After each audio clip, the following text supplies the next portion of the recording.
Hi everyone, this is Meir on a nice Monday. It's getting close. Soon we're going to go to summer.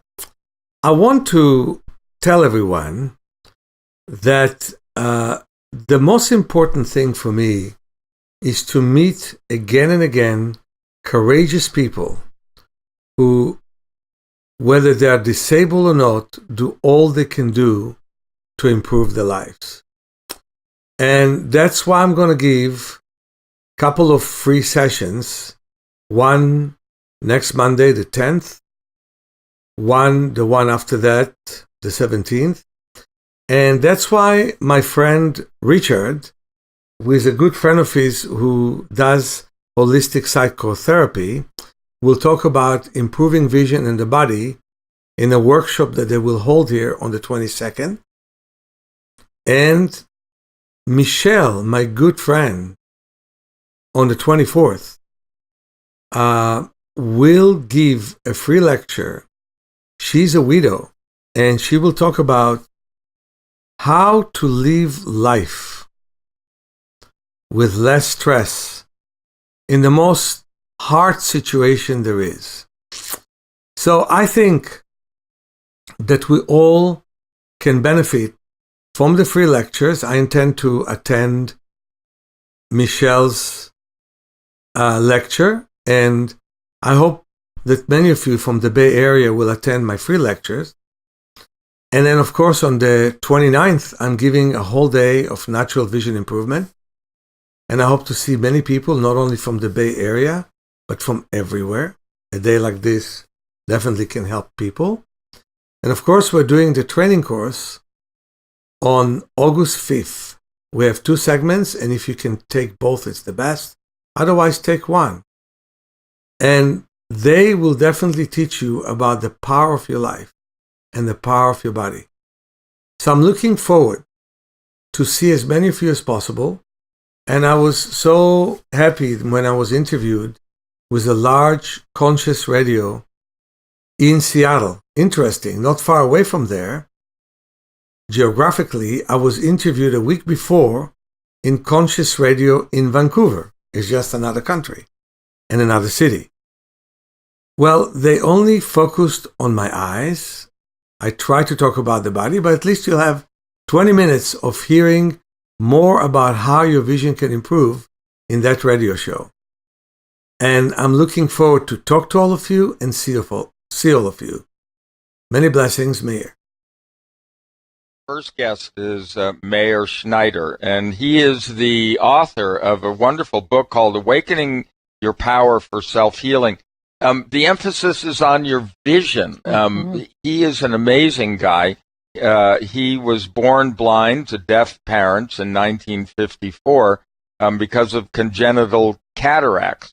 And after 5 unsuccessful surgeries on the lenses of his eyes, which actually left him with massive scar tissue, etc. He was legally blind, but he found a way to, regain his vision. And today he's got a California driver's license. I notice he doesn't wear glasses. He reads. He's, I believe, has about 70% normal vision, and we'll find out from him directly. But it's an amazing story. He developed a whole methodology for improving your vision. And, so many of us are having problems or starting to have problems. So I'm really fascinated. Meir, welcome to Conscious Talk. Hi, and I just want to know that I have several best-selling programs. One of them is called Yoga for Your Eyes, which is a DVD that Sounds True produced since 98. I have my book, Movement for Self-Healing, based on my book, Self-Healing, My Life and Vision. The book, Vision for Life, that's the bestseller these days. And the book, Awakening Your Power of Self-Healing, which is newer and in print, and it has a work on the whole body, including the respiratory system, circulatory system, muscular system, nervous system, and of course, vision system. So a lot is going on here. That's why I was a guest at East West Bookshop, which I think I'm going to return, and Bastyr College of Naturopathy when I came last time. Well, that's wonderful. So I'm really curious, why are baby boomers having vision problems? What is it about our generation that is having these vision problems? I know you were born blind. We sort of told your story, and you've been able to restore your eyesight. But why are baby boomers having this problem? Let's put about my case, I was able to build my eyesight. But in case of baby boomers, let's go a generation before them, and then we'll go to them. There was a very poorly studied experiment that caused the medical profession to believe that nothing that you can do can make your eyes better or worse. And until then, there was a good intuition. In classrooms, there was normally good light and good daylight. And from that moment on, since the 60s, they basically made the windows in classrooms smaller and turned artificial fluorescent light. And as of the 70s, you saw a growing population of kids with glasses. Now, in the 80s, with the fact that computers were introduced, many more of them started to wear glasses. And these days, when people use smartphones, tablets, and computers, the amount of glasses is much bigger. So we don't have enough light in our room, not enough daylight. We have a lot of artificial light, and we look from near. Every audience, I want you to try something at home. Look at the distance somewhere, and then put your hand on your nose and look at your hand, and then look at the distance again, and look at your hand, and you can see that you're straining much, much more to look at your hand at your nose than at the distance. And that is because the muscles of the lens, called the ciliary muscles, constrict very much to look from near and are relaxed, and the lens is flat when we look from far. Add to it the fact that many people, when they look at their smartphone, forget that there's any world around them. Like they forget their periphery. They don't use it. I remember once before a lecture that I gave in a library here in San Francisco, I was standing in a coffee shop, and there was one lady looking at a smartphone. And as an experiment, I was standing an inch near her. After 5 minutes, as we were standing in line, she stopped looking at the smartphone to order her coffee. And I asked her, "Did you see that I was standing right here?" She said, "No." And so in the library, I was saying, what happened if that lady was in the jungle? Would she survive 1 day of not paying attention to her periphery? And the answer, of course, is not. For 2 million years, we built up a real good periphery. So these days, we look too much from near. Details move very quickly in front of us. I predict that all the cataracts that people have in their 70s these days will come to this generation in their 40s. And if this continues as it is, the next generation in their 30s and the one after them in their 20s. There is no preventative medicine for the eyes. Nobody gives us better visual habits. And for example, one thing it could do is improve your periphery. Wave your hands to the side from time to time as you look straight, so you also sense the periphery. There are walls, there's floor, there's ceiling. Another thing that people can do is look at the distance and look at like 6 or 7 points at the horizon and get a bit closer down to about 40 yards.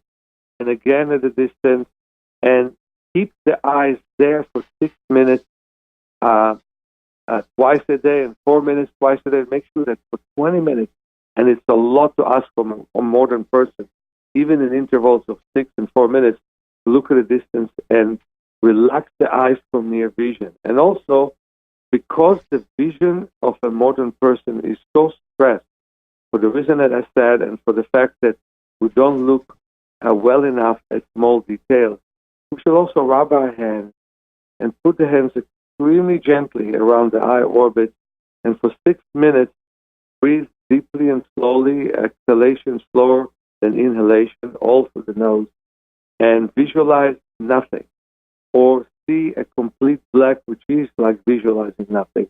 as if you're in the dark of the night. And then that's going to take away a lot of built-up stress daily. So stress vision from poor use, and also there are, of course, more elements of poor vision, which are mental. But to begin with, being born in this generation, it's not that we genetically are meant to have so many people with glasses, is that you have to have mighty strong genes to prevent them. Because in the past we were hunters, and now we're basically computer users. What a difference. Oh, yes. Yeah. So it really, a lot of this, as we've come to understand, started for you by using the Bates method, which is about a lot of these exercises. You know, it's so interesting, Meir, in so many ways, especially in the spiritual community. I mean, I get it in the techie community, what you're talking about with smartphones and things, but we often, forget about our bodies. We're so involved in the thinking about meditation and often things outside of our body, even though we're talking about inward work. We forget to exercise, and exercising the eyes, as you've just pointed out, is extremely important because those lenses all work up from tiny muscles. And so I was wondering, we're going to have you for another segment, but I'm wondering about the kinds of vision problems that you can address with your method. So when we come back after these messages, we're going to continue with Meir Schneider. We're going to talk about, how you can keep your eyes healthy and retain that vision. We'll be back after these messages. And welcome back. You are listening to Conscious Talk. And hey, today we are kind of tuning into some physical things. Right now we're talking with Meir Schneider. He has a book out there that's really very interesting. It's Awakening Your Power for Self-Healing. He's written a number of other books. I want you to check out his website and his information there. It is self-healing.org. He has classes. He has multiple books, so many of them on vision, because that's been a big focus in his life, because once he was blind and now he sees, and that's beyond the metaphorical sense. That is actually in the physical sense. And Meir, we were talking about, how we've set ourselves up for vision problems. And, what this reminds me of in your exercises and things, and you're talking about an awareness that we've lost, and that's the, awareness of how our bodies actually work. And I imagine that you've got to include a lot of neuroplasticity, that's part of what's going on. Absolutely. I think that we have in the last 45 years many, many books on brain plasticity and neuroplasticity, and the only two professions that hardly ever uses them are neurologists, and that's why so many people are in the wheelchair, and ophthalmologists. That's why so many people are blind. I think that if we would have learned how to use the incredible depth of our capacity to connect between neurons and our muscles, neurons and our hearing, neurons and our eyes, we would make a huge difference. And I can tell you my personal story. I was born with cataract. It's so unusual. Only 1 out of 20,000 infants are born with them. And because physicians succeeded in getting adults to see better after they would remove their lens. And, in my generation, it would give them thick glasses. Later on, they gave them contacts, and now they give them implants, as of the late 70s. They did not understand why everyone who was born with cataracts, no matter what they did with him, became blind. So they have cut my lenses into pieces. 99% of my lens is scar tissue that the light cannot go through. But on top of it, my surgeries were at the age of 4. Now my 2 kids were born with cataract. And what happened with them, as much as I hated the whole idea of surgery, I had to send them to surgery because we learned that at the age of 8 weeks is when the brain builds up vision. And if you don't see at the age of 8 weeks, that's when the brain erases the whole idea of vision. The big deal in my case is that with a broken lens, at the age of 17, I built up vision. But unlike me, that I see 70%, I started with one when I saw basically hazy world all around me and foggy world. My kids have 100% vision. And that's a combination of eye exercises and the surgery, because doctors are very, very happy that most of the kids who are born with cataract can have 40% vision. The nice thing they do, that's the one thing they learn about the brain, they give them strong contact lenses at the age of 8 weeks in order to see 2 feet away from them, up to 2 feet. And then they reduce the amplification slowly. Well, with my kids, we reduced it all the way from 33 diopters to 10. And that is a huge reduction. And without lenses, even though they don't have the natural lens and they do not have implants because the surgery was done at the age of 2 weeks, their vision is 75% of normal. With correction, it's 100%. So they see better than anyone who was born with cataract as a result of the training with me. Wow. And yeah. I was going to ask you, are you or your children, are you light sensitive? No. And in fact, with my daughter, it should have been, because one of her pupils became small as a result of the surgery, and one became wide. But with the stunning exercise that we do, and in Seattle, you also have to do the word skying, because you don't always have sun, although I blessed sun before I left a couple of weeks ago. But there is also skying exercise. We need to adapt to the light. So the principles of eye exercises include deep relaxation of the eyes, adaptation to different light amplitude and frequencies. We close our eyes and we move the head from side to side with our eyes closed, from shoulder to shoulder.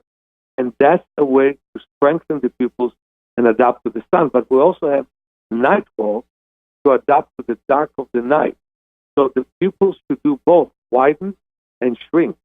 And also, we have many other principles, including expanding the peripheral vision.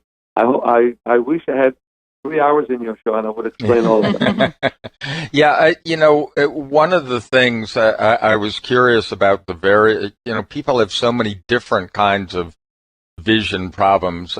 We have a friend who is now won't drive at night because the lights just from oncoming cars blind her and things. And I've got to believe that your program. What's her original problem? What does she have? She didn't really.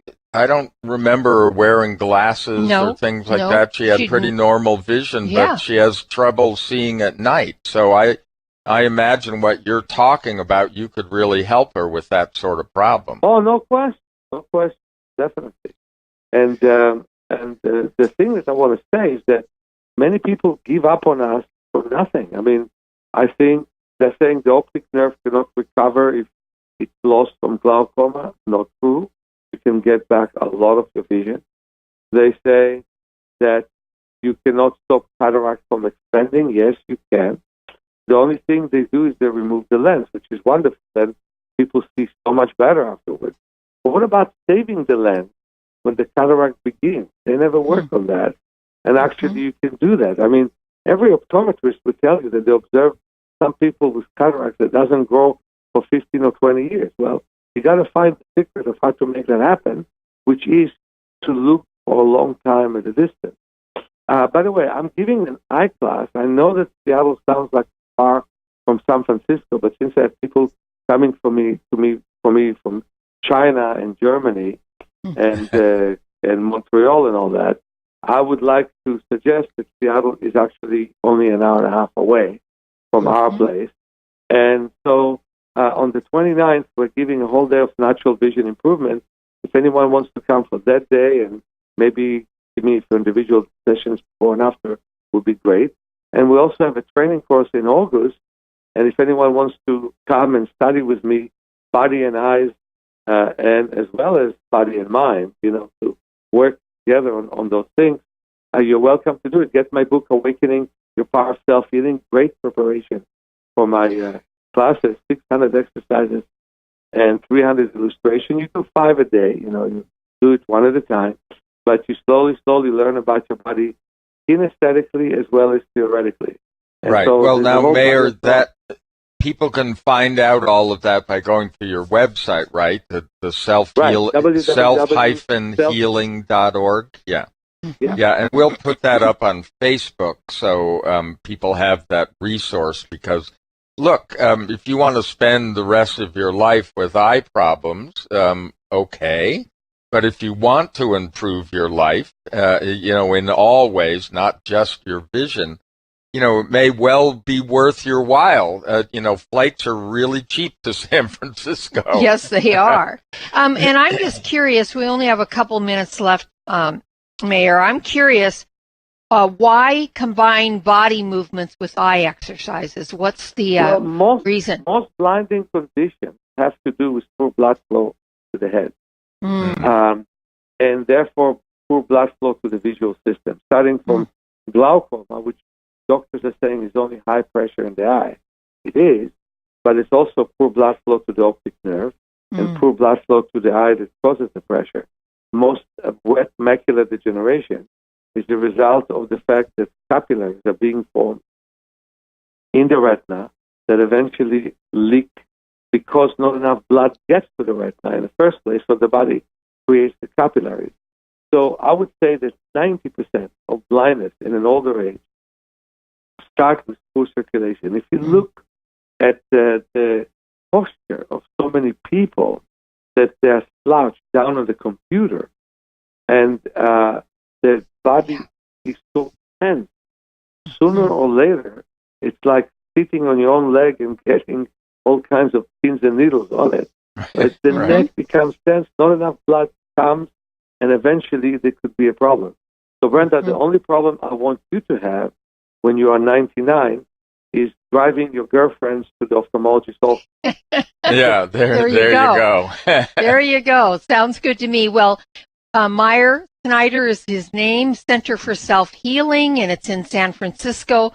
You can go to his website and learn about all of his schedule and what he's teaching by going to self-healing. It's self-healing.org. That's self-healing.org. Meir, thank you so much for joining us and the great work you're doing out there. And folks, we'll be right back.